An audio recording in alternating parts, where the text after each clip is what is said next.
2 cards for Taurus para sa kanilang career, please, universe. So, 2 cards. Anong ganap sa mga Taurus natin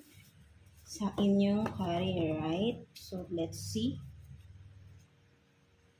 So, unang-una talaga ng mga Taurus, no, meron dito, God is with you, no, in this battle, no. So, maybe, for some of you Taurus, no, meron kayong pinagdadaanan sa inyong career, no, maybe, struggle kayo, no, sa inyong career right now. Maybe, for some of you, kung business owner kayo, no, maybe, hindi masyadong maganda ang income, right, no, so, and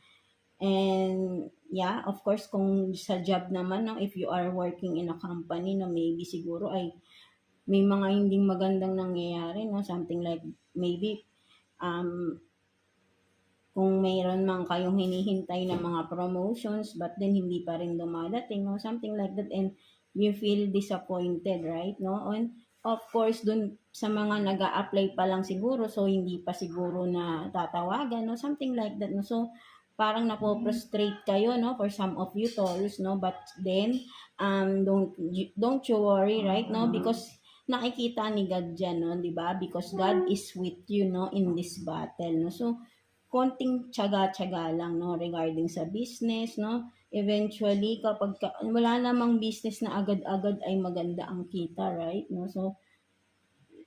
ano na lang kung sakaling ang tagal na lang business mo and still, no, ganun pa rin, so maybe there is something na dapat baguhin, no, something kailangan may mga bago kang gawin sa iyong business, like mga bagong pakulo, no, something like that, no, kung hindi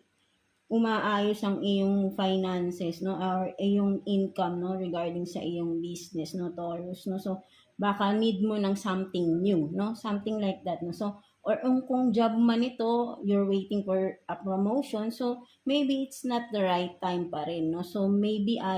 medyo kulang ka pa sa, hard work, no, so hindi naman palaging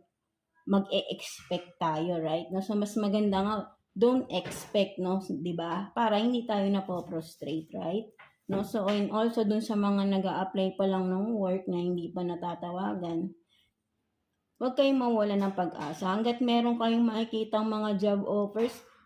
apply lang kayo, right? No, kasi hindi naman, sa ngayong panahon, lalo ngayon, hindi talaga madaling makahanap ng work. 'Di ba? Mahirap, lalo na